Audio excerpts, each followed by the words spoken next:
Shalom. Dan saudara, puji Tuhan, kita bisa bertemu lagi di dalam suasana ibadah yang seperti biasanya untuk beberapa minggu ini lewat online, ya. Tapi saya percaya bahwa semua pasti diberkati oleh Tuhan. Amin.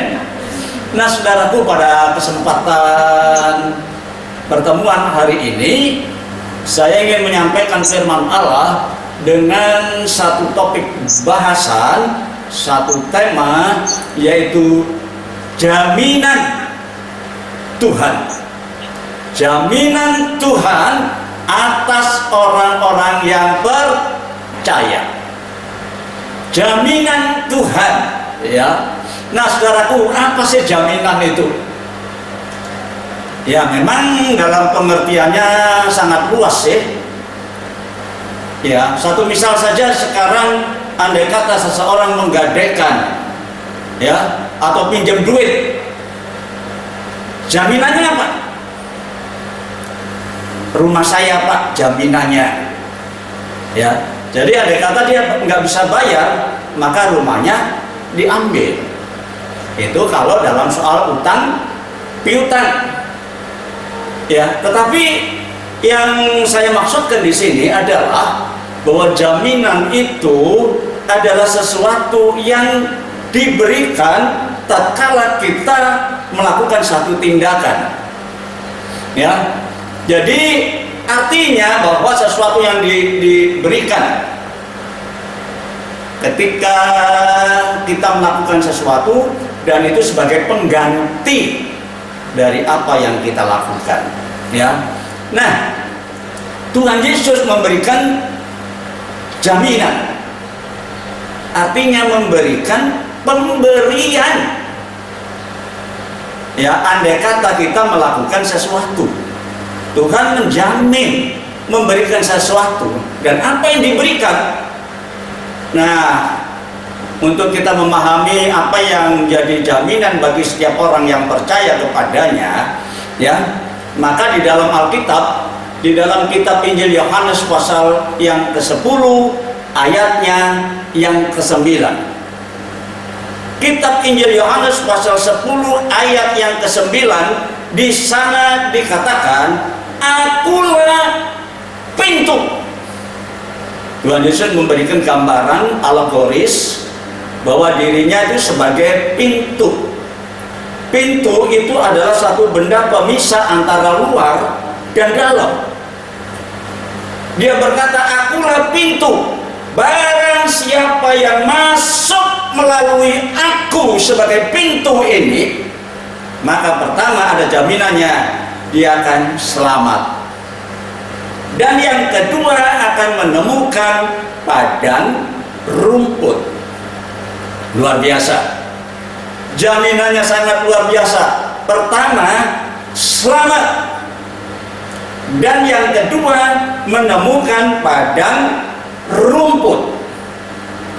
Nah, saudara, Tuhan Yesus mengundang siapa saja. Tuhan tidak pernah memaksakan kehendaknya. Selalu dia berkata, barang siapa yang mau datang, barang siapa yang mau masuk. Di dalam Wahyu pasal 3 dikatakan ketika Yesus berdiri di depan pintu, dia mengetuk. "Aku berdiri di muka pintu sambil mengetuk. Barang siapa." Nah, sekali lagi, barang siapa, tanpa unsur paksaan. Tuhan tidak pernah mendobrak pintu. Tetapi barang siapa yang mendengar suaraku dan kemudian melangkah membuka pintunya, maka aku akan masuk. Sama seperti pada ayat Yohanes pasal 10 ayat 9 ini. Barang siapa yang masuk melalui aku, maka yang pertama dia akan selamat, ya. Dan yang kedua menemukan padang rumput. Ya, dari sini kita melihat ada dua unsur, dua hal yang ditawarkan oleh Tuhan. Barang siapa yang masuk melalui aku, pertama dia akan beroleh keselamatan, Kedua, dia akan beroleh penggembalaan, sebab berbicara padang rumput itu berbicara tentang penggembalaan. Berkat double. Yang pertama, keselamatan, dan yang kedua, penggembalaan. Haleluya. Nah, saudaraku, ini Allah atau Tuhan yang berjanji, yang berkata. Nah, kalau Tuhan yang berbicara itu beda dengan manusia. Kalau manusia bisa berubah pikiran, ada istilah Jawa, isu dele, sore tempe, mben bosok, berubah-ubah. Tetapi Allah di dalam Yesus Kristus, dia tidak pernah bohong.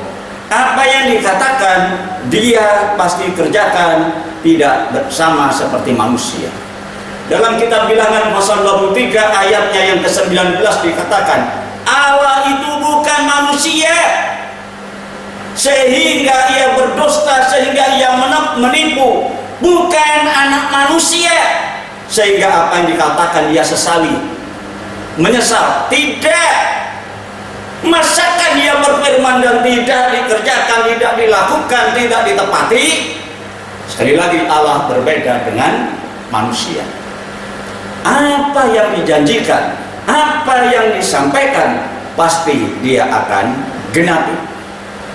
Karena dia tidak boleh mengingkari dirinya sebagai Allah yang kalau ia berkata, pasti dia tepati. Ya saudaraku, nah, apakah yang dimaksudkan dengan keselamatan? Ya, tentu istilah keselamatan ini, selamat itu artinya bahwa itu luput, lolos, lepas dari yang namanya bahaya. Selamat, selamat kamu nggak dipukul, selamat kamu nggak jatuh. Nah, ya saudaraku, selamat itu terhindar dari yang namanya bahaya. Tetapi keselamatan yang di sini dimaksudkan itu bukan keselamatan dari hal-hal duniawi, saudara. Ya, andai kata kita melangkah, kita berjalan dengan naik kendaraan, tiba-tiba tertabrak, tapi kita selamat. Bukan hal itu, saudara. Ya, bukan. Jadi keselamatan yang dimaksudkan di sini bukan hanya berkisar kepada perkara-perkara duniawi ini. Karena manusia itu pasti mengalami sesuatu hal yang kadang menyenangkan, kadang menyakitkan di dunia ini. Tetapi keselamatan yang dimaksudkan di sini oleh Tuhan, barang siapa yang masuk melalui aku, pertama dia selamat. Dan selamat ini yang dimaksudkan, kita diselamatkan dari murka Allah. Selamat dari murka Allah. Loh, alasannya kenapa? Karena dalam surat Ibrani pasal 9 ayat 27 dikatakan bahwa manusia itu sudah ditetapkan satu kali dia akan mati. Ya. Tapi tidak hanya mati. Tadi dikatakan bahwa keselamatan yang akan datang itu artinya kita lolos dari penghakiman. Setiap orang sudah ditetapkan, sudah ditentukan satu kali akan mati, dan sesudah itu akan datang hukuman. Ya, kita semua tidak bisa menghindari, saudara, suatu saat kita akan mati. Setelah mati kita kemana? Alkitab jelas mengatakan setiap manusia pasti mati, dan sesudah itu akan datang hukuman. Ya, jadi hukuman ini dalam arti bahwa semua orang akan dimasukkan di dalam api neraka. Haleluya. Saudara, di dalam api neraka, saya belum pernah masuk neraka, tapi saya yakin neraka itu ada. Saya belum pernah masuk surga, tapi Alkitab mengatakan surga itu ada. Sekali lagi, Allah tidak pernah bohong. Satu kali manusia akan mati, dan sesudah itu dihakimi, dimasukkan di dalam api yang kekal. Tetapi kita perhatikan, Tuhan berkata, barang siapa yang masuk melalui aku, dia mendapatkan jaminan pertama, selamat. Allah itu begitu luar biasa kasihnya, saudara. Di dalam Roma pasal 5 ayat 8 dan 9, di situ dikatakan, akan tetapi Allah menunjukkan kasihnya kepada kita, menunjukkan kasihnya kepada orang berdosa seperti kita ini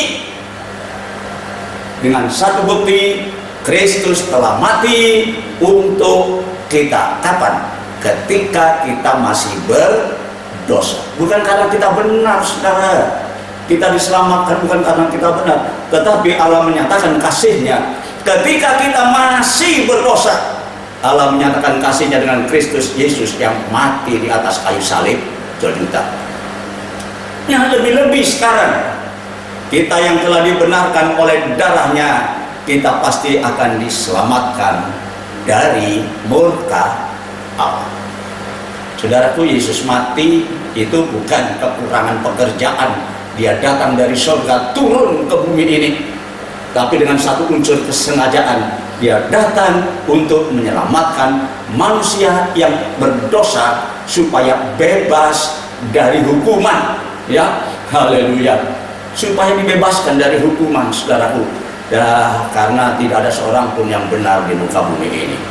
Nah, bagaimana kita bisa menikmati keselamatan itu sekarang? Sekali lagi Tuhan Yesus berkata, ya, masuk melalui pintu. Yesus yang memberikan jaminan supaya kita selamat. Karena keselamatan itu bukan karena rekayasa manusia, usaha manusia, bukan, saudara. Ya, di dalam Efesus pasal 2 ayat 8 dan 9 di situ dikatakan, sebab karena kasih karunia kamu diselamatkan oleh iman. Itu bukan hasil usahamu, tetapi pemberian Allah. Kita diselamatkan oleh karena kasih karunia, dan kasih karunia itu datang ketika kita percaya. Percaya kepada siapa? Percaya kepada Yesus sebagai bukti kasih Allah yang ada di surga. Sebab itu, saudara, setiap orang yang percaya kepada Yesus benar berbahagia dalam hidupnya. Kenapa? Untuk yang akan datang dia tidak akan pernah dihakimi lagi. Ya, jadi oleh karena kasih karunia Allah, dan kasih karunia Allah itu ketika kita percaya. Jadi keselamatan kita itu awal asalnya datangnya dari kasih karunia. Kasih karunia itu pemberian cuma ketika kita percaya. Jadi itu bukan hasil pekerjaan kita, loh, saudara. Keselamatan itu bukan hasil rekayasa kita. Oh, saya sudah berbuat baik, saya sudah berbuat amal, pasti selamat. Tidak. Karena keselamatan itu hanya oleh kasih karunia ketika kita percaya. Sebab itu tidak boleh sombong, saudara. Oh, saya orang kaya, suka beramal, saya suka berbuat baik, saya tidak pernah berkata menyakiti hati orang lain, saya pasti selamat. Belum. Karena keselamatan itu bukan hasil usaha manusia, tapi kasih karunia daripada Allah. Ya, keselamatan itu bukan hasil manusia. Saudara, Rasul Paulus pernah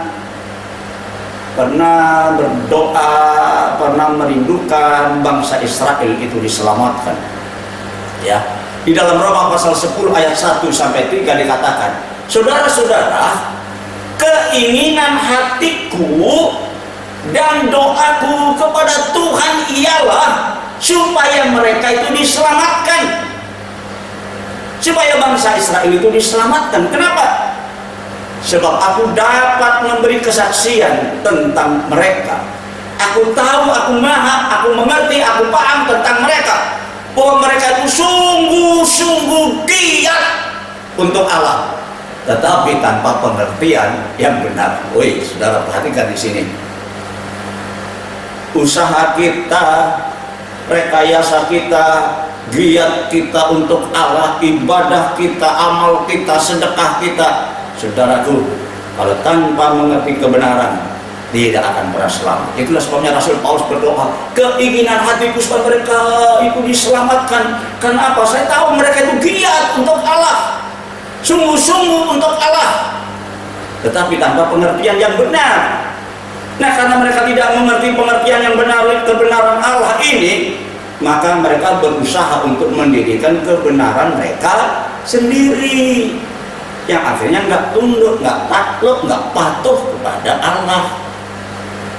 Itulah kerinduan Paulus berdoa untuk bangsa Israel, karena mereka bukan orang yang tidak aktif dalam ibadah, ya, tidak aktif dalam kegiatannya kepada Tuhan, tetapi tanpa pengertian yang benar. Itu sebabnya kita perlu memahami, saudara, sekarang bahwa keselamatan itu bukan hasil rekayasa kita, bukan hasil usaha kita, tetapi keselamatan itu adalah hasil pemberian atau karunia, pemberian cuma-cuma dari Allah, tapi diawali ketika kita percaya, ya, haleluya. Nah, itu sebabnya kita patut bersyukur, saudaraku, ya. Di dalam Ibrani pasal 10 ayat 19 dan yang ke-20 dikatakan di sana, jadi saudara-saudara, kita sekarang penuh keberanian, nekat kita, saudaraku, ya, penuh keberanian dapat masuk ke dalam tempat kudus, tempat tahta Allah. Kok nekat kita? Berani kita masuk ke sana. Oh, berani. Kenapa? Karena Yesus telah membuka jalan yang baru dan yang hidup bagi kita, yaitu, ya, tabir dirinya sendiri. Tatkala Yesus di atas kayu salib, tubuhnya dirobek, ditombak, dia membuka tabir, ya. Pada saat dia mati, dia berkata, ya Allah, ke dalam tanganmu kuserahkan rohku. Alkitab mengatakan tirai bait Allah itu robek dari atas ke bawah, di mana seorang awam tidak akan pernah boleh masuk ke dalam ruangan Maha Kudus. Hanya imam besar setahun sekali di dalam tabernakel. Tetapi ketika Yesus mati, tirai pembatas itu robek. Artinya siapa yang ada di dalam Yesus boleh masuk menghadap hadirat Allah. Wow, luar biasa, saudara. Kapan saja sekarang kita bisa menghadap hadirat Allah. Kenapa? Yesus telah mati untuk kita. Ini jaminan, saudara. Sekarang saja kita layak menghampiri hadirat Allah, dan besok kita bebas dari hukuman, kita selamat. Luar biasa, haleluya. Nah, saudaraku, tetapi pertanyaannya sekarang, kita yakin bahwa kita selamat itu besok kita nggak dihukum. Tetapi sekarang bagaimana? Kita masih hidup di dalam dunia. Keselamatan memang dijamin untuk besok, tetapi sekarang ini apa yang harus kita alami, harus kita nikmati, saudara? Tadi ayat mengatakan di dalam Yohanes pasal 10 ayat 9, Tuhan berkata, akulah pintu. Barang siapa yang masuk melalui aku, pertama dia selamat. Tetapi yang kedua, dia akan keluar dan masuk dan menemukan padang rumput. Saudara, besok memang kita selamat. Tetapi sekarang ini ketika kita masih ada di dunia, Alkitab mengatakan dia akan menemukan padang rumput. Artinya kita digembalakan oleh Tuhan. Berbicara masalah padang rumput, itu artinya penggembalaan. Tuhan Yesus pernah berkata, akulah gembala yang baik. Gembala yang baik.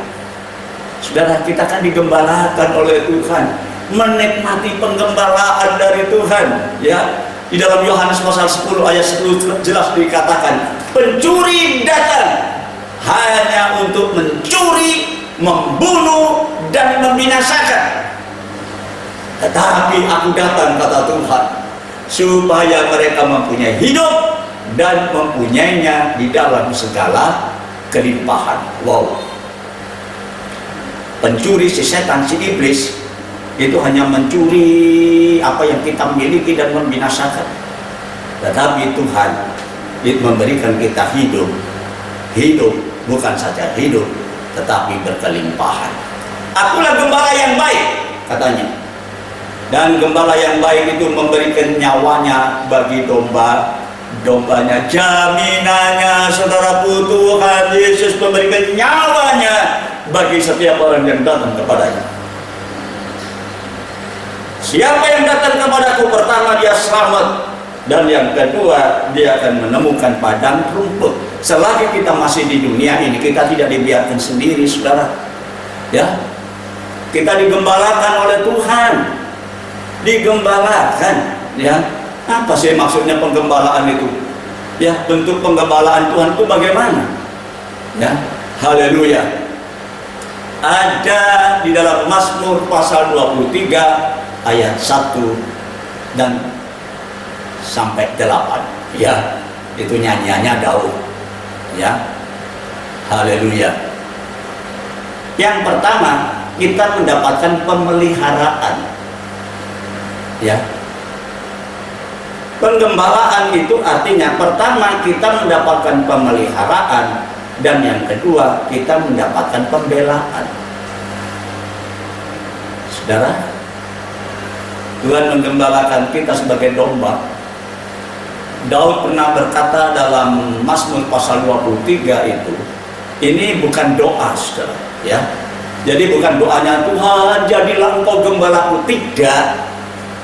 Tetapi Mazmur pasal 23 ini menyatakan pujian, pengakuan dari Daud bahwa Tuhan, engkaulah gembalaku. Haleluya. Dipelihara oleh Tuhan, ya, dibela kemudian oleh Tuhan. Nah, bentuk pemeliharaan Tuhan itu sekali lagi, saudaraku, dikatakan dalam Mazmur pasal yang ke-23. Tuhan, engkau gembalaku, takkan kekurangan aku. Kau membaringkan aku di padang berumput hijau. Engkau membimbing aku ke mata air yang tenang. Kau menyegarkan jiwaku, menuntut di jalan yang benar. Oh, penggembalaan Tuhan luar biasa. Haleluya. Tidak akan pernah kekurangan. Kenapa? Dibaringkan di rumput yang hijau. Domba itu makanannya rumput. Kalau dia tidur di atas rumput, tidak akan mungkin pernah dia takut kelaparan. Dikatakan ia membaringkan. Saudara lihat seorang ibu kalau membaringkan anaknya, ayo nak tidur, dilempar gitu. Enggak, saudara. Dibaringkan dengan cinta, dengan pelan dibaringkan. Cucuk, ya tidur sayang. Dibaringkan di rumput yang hijau. Dibimbing ke mata air yang tenang, bukan air yang kocak. Ribut terus, kocak terus, tidak. Ya, dibimbing ke mata air yang tenang, dituntun kepada jalan yang benar. Itulah penggembalaan daripada Tuhan, saudaraku, ya. Tetapi tidak cukup pemeliharaannya seperti itu, karena hidup manusia ini tidak menentu. Walaupun kita sudah percaya kepada Tuhan, seringkali kita mengalami pergumulan, persoalan yang membuat kita takut, yang membuat kita gelisah, membuat kita khawatir. Sama seperti pada saat-saat sekarang ini, kekhawatiran itu tidak hanya melanda kepada orang-orang yang tidak percaya Tuhan, tetapi orang Kristen pun, orang yang percaya kepada Tuhan, pasti juga gelisah. Tapi kita melihat pembelaan Tuhan, ya. Mazmur pasal 23 selanjutnya mengatakan begini, ya, haleluya, meski langkahku kelam, aku tidak takut bahaya. Haleluya. Kenapa? Haleluya, gadamu dan tongkatmu itulah menghiburkan daku. Saudara, pembelaannya, bukan berarti kita tidak mengalami persoalan. Tetapi Daud mengatakan, walaupun aku berada di lembah-lembah kekelaman, aku tidak takut bahaya, karena Engkau besertaku, gada dan tongkatmu itu yang melindungi aku. Hari ini dalam kecemasan, dalam kesulitan, dalam segala persoalan, tetapi kalau kita bisa meyakini siapa yang masuk melalui pintu, dia akan keluar masuk menemukan pembelaan, artinya menemukan pemeliharaan dan pembelaan.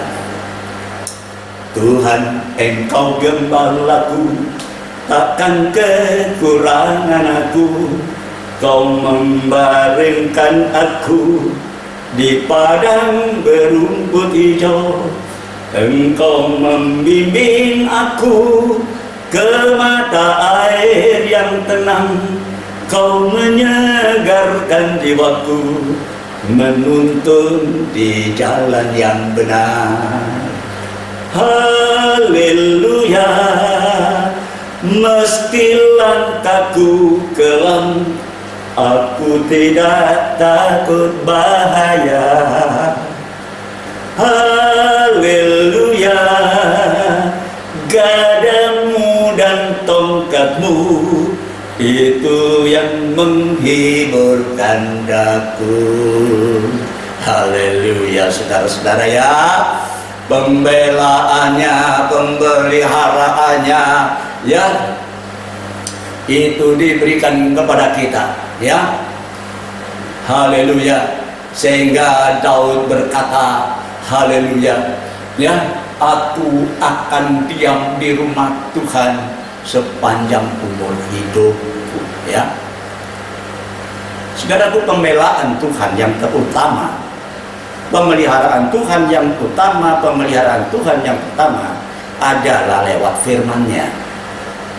Ya, sekarang kita memang tidak akan menikmati kehadiran Tuhan secara fisik, secara pribadi dengan kita, tetapi firman-Nya. Karena Tuhan Yesus pernah mengatakan dalam kitab Injil Matius pasal 4 ayat yang keempat, tetapi Yesus berkata bahwa manusia hidup itu tidak hanya oleh roti saja, tetapi oleh setiap perkataan yang keluar dari mulutnya Allah. Ya, bukan hanya oleh roti saja, saudaraku, tapi pemeliharaan utama dari Tuhan itu adalah dengan firman-Nya. Karena dalam kitab Injil Yohanes pasal 1 dikatakan bahwa firman itu memiliki kuasa cipta. Segala sesuatu diciptakan oleh Dia, tanpa Dia tidak akan ada sesuatu. Firman Allah mempunyai kuasa cipta, sehingga kalau kita percaya kepada firman-Nya, saudara, tidak ada yang mustahil. Pemeliharaan Tuhan sangat luar biasa ya. Haleluya. Nah, kemudian apa yang kita kerjakan sekarang, saudara? Tatkala kita mendapatkan jaminan dari Tuhan, siapa yang masuk melalui aku tidak akan pernah masuk neraka, tetapi selamat, tidak akan menerima hukuman. Dan yang kedua, selagi kita masih ada di dunia ini, kita mendapatkan penggembalaan dari Tuhan, yaitu pemeliharaan dan pembelaannya. Dipelihara dari segala kebutuhan fisik kita ini, dipelihara, saudara. Ya, bukan saja kebutuhan hidup, tetapi juga kesehatan, kekuatan, dan lain sebagainya. Tetapi tatkala kita menghadapi bahaya sekalipun, gada dan tongkat Tuhan itulah yang melindungi kita. Amin.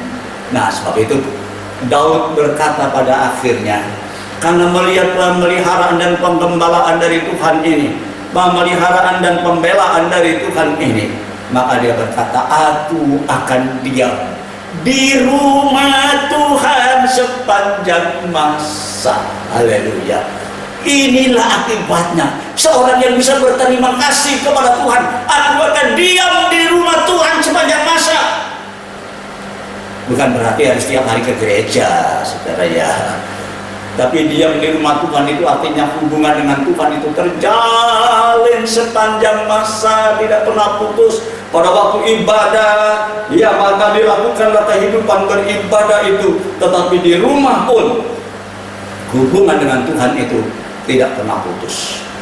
Tatkala kita bersama, kita memuji memuliakan Tuhan. Tatkala kita sendiri pun kita memuji dan memuliakan Tuhan. Haleluya.